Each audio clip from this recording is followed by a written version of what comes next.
अब थोड़ा आगे बढ़ते हैं और हमारे साथ केडियानॉमिक्स के फाउंडर सुशील केडिया जुड़े हैं। उनसे समझते हैं मार्केट टेक्सचर कैसा लग रहा है इस समय। सुशील, गुड मॉर्निंग। सुशील, क्या कुछ साइंस बन रहे हैं मार्केट में बॉटम फॉर्मेशन के, या अभी it will be too early?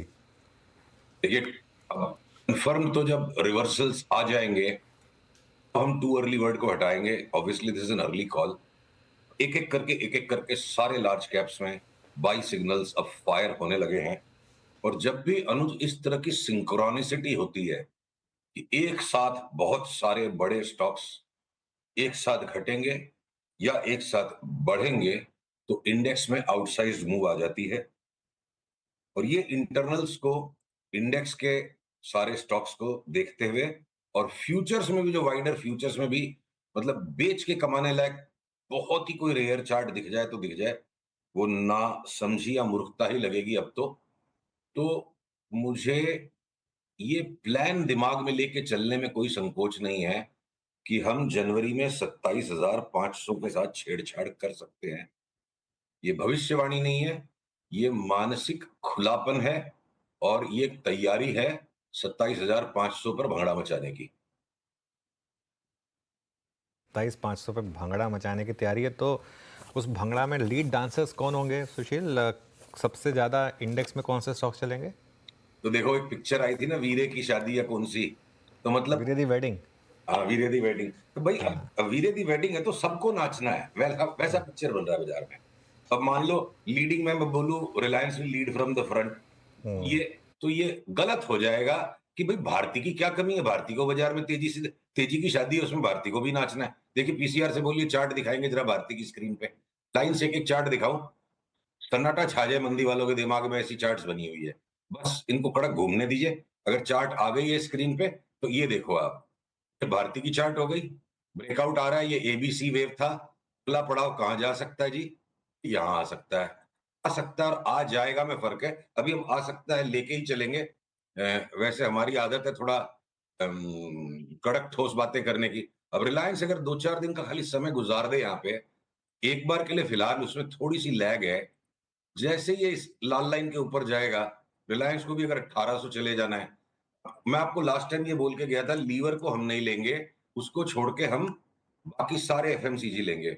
बताओ, लीवर में भी बाई का पैटर्न तैयार हो गया। उन्हीं लीवर भी अब अगर यहां से 3050 3100 तक वापस जाएगा, टेलीकॉम के अंदर जितने भी स्टॉक्स हैं, भारती के अलावा Indus tower, Vodafone idea, FMCG के अंदर में इवन डाबर जैसा स्टॉक बोलता है मैं 30% ऊपर कूद मारूंगा, और लीवर भी अब तैयार है। तो मतलब वही समस्या हो गई कि पैसे तो उतने ही, और इंडेक्स अब 27,500 जाएगी, हम क्या ले क्या ना ले।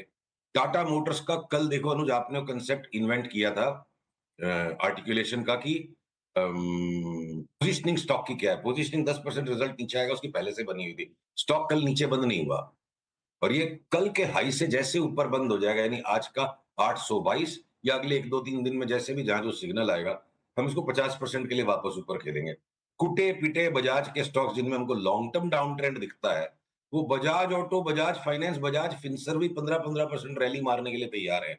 मतलब कमजोर से कमजोर स्टॉक में भी बड़ी रैली अगर आएगी, तो मैं यहां बिल्कुल भी मंदी के मूड में नहीं हूं। ओएनजीसी अगर 40-50% बढ़ जाए, या आपके वेदांता में वापस बड़ा रिबाउंड आ जाए, खाली एक मेटल्स मिक्स्ड है, तो जो बचने की, टीसीएस, अगर हमको लार्ज कैप आईटी स्टॉक से परहेज था, तो लास्ट 10 दिन में टीसीएस ने भी तैयारी कर ली कि भैया मैं भी रेडी हूं, मैं भी बारात में आ रहा हूं। खाली मुंह फुलाए थोड़ा सा इन्फोसिस बैठा है, और आपके एक दो स्टॉक आईटी में हो सकते हैं, मिड कैप सारे आईटी स्टॉक चलने तैयार है। देखिए, बारात तैयार हो रही है, और ये जो असमंजस सा मचा हुआ है, इज इट टू अर्ली, बाजार में बॉटम हुआ कि नहीं, देखिए थोड़ी अनिश्चितता के बिना तो मजा नहीं आएगा। तो थोड़ी अनिश्चितता के बिना तो कभी भी मजा नहीं आएगा। तो सारे स्टॉक्स रेडी हो रहे हैं, और जिस दिन मुझे निफ्टी में 480-90 के ऊपर का बंद मिल जाएगा, 27,000 का कॉलम ट्रिगर कर देंगे। ओके, चलिए, तो ये बात होगी निफ्टी स्टॉक्स की। थोड़े बी ग्रुप के स्टॉक्स की बात हो जाए। सुशील जी, इस समय बी ग्रुप में क्या पसंद आ रहा है आपको? देखिए, बहुत सारे स्टॉक्स वहां पे भी है, पर, पर कोलगेट पामोलिव को मैं बी ग्रुप में लूं कि ए ग्रुप में लूं? देखो, कोलगेट पामोलिव जैसा स्टॉक 30% करेक्ट हो गया, कृपया पीसीआर इस चार्ट को दिखाए।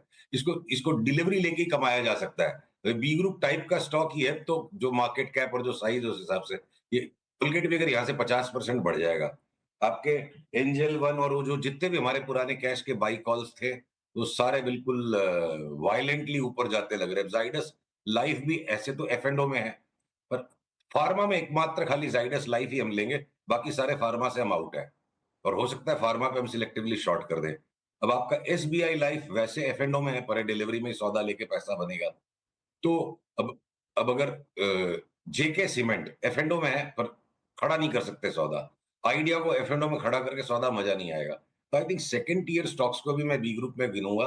और जो बिल्कुल छोटे वाले जो स्टॉक्स हैं, पहले पहले मतलब हलवा तो खा लें बढ़िया से हम, फिर देखेंगे लास्ट में पान वान खाना है क्या। ये 30, 35, 40% के रिटर्न से मुझे ए ग्रुप के स्टॉक्स दे सकते हैं 2 से 3, 4 महीने में। तो हम बी ग्रुप पे भी नेक्स्ट वीक तक आपसे डिटेल्ड लिस्ट बना के बात करेंगे। अभी तो इनको ही लेने के लिए पैसे कम पड़ रहे हैं, और इनके फर्म रिवर्सल सिग्नल्स को इन प्लेस आने दीजिए। बी ग्रुप में भी जहां जहां हमने लास्ट 3 महीने में बाइज आइडेंटिफाई किए हैं, वो सारे वापस कंसोलिडेट होकर वापस वापस बड़े ब्रेकआउट्स देने के लिए रेडी हैं। ओके। और नॉन एफ एंड ओ में भी कोई स्टॉक आपको अच्छा लग रहा है? दुनिया भर के स्टॉक्स है, आप कुछ नाम पूछो, मैं आपको तुरंत सब पे टिप्पणी देते जाता हूँ। नहीं, मैं अपनी तरफ से कुछ नहीं पूछूंगा। अगर आपको कोई एक दो स्टॉक जो अच्छे लग रहे हैं, थोड़े हायर मार्केट कैप के, एकदम छोटे नहीं, थोड़े लार्ज मार्केट कैप के बता सकें तो। चलिए देखिए, मैं आपको बोलता हूँ कि इंजीनियर्स इंडिया लिमिटेड इंजीनियरिंग में है। और अगर हम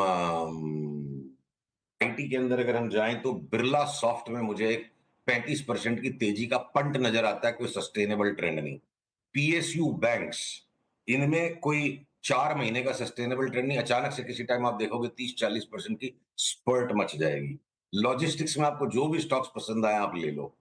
एमएनसी स्टॉक्स में भी जो छोटे वाले कुछ स्टॉक्स हैं, इनमें हमारे पुराने बाइज रहे हैं, जैसे कि आपके कमिंस में बाई आ जाएगा, साब में आ रहा है। जी पावर इंडिया लिमिटेड हमको लगता है ऐसे 1000 रुपए तक की तेजी है, मतलब ये मल्टी बैगर कॉल है। अगर अगर मैं री एंट्री मारना चाहूं तो ग्लाक्सो स्मिथ क्लाइन का भी साइडवेज करेक्शन हो गया, ये 2580 का लेके 3400-3500 बिक जाएगा, कोई बड़ी बात नहीं लगती है। टाटा हनीवेल में भी जो करेक्शन जितना होना था हो गया, 43,000 का वापस 60 होके अगली चाल में हमें 70,000 लगता है। आईटीडी सीमेंटेशन तब हो गया, जितना पुलबैक और करेक्शन होना था, अब हम बाई के सिग्नल की वेट कर रहे हैं। आईटीडी सीमेंटेशन अनुज याद होगा 2020 में हमने 10 बैगर का कॉल आपसे टीवी 18 पे दिया था, अभी तक हम बरकरार है इसमें। और 20 भाव से लेकर 530-40 वाला 650-700 तक की चाल बन जाए तो बड़ी बात नहीं है। जॉन कॉकरेल इंडिया लिमिटेड करके एक स्टॉक है जो साइडवेज कंसोलिडेशन दे रहा है। अभी अभी हम इसको साइडवेज में एक्यूमुलेट करते रहेंगे 5200-5300 के भाव में, और जिस दिन ये 6400 के ऊपर चला जाएगा, हम उसको सौदे को डबल कर देंगे 12,000 की चाल खेलने के लिए।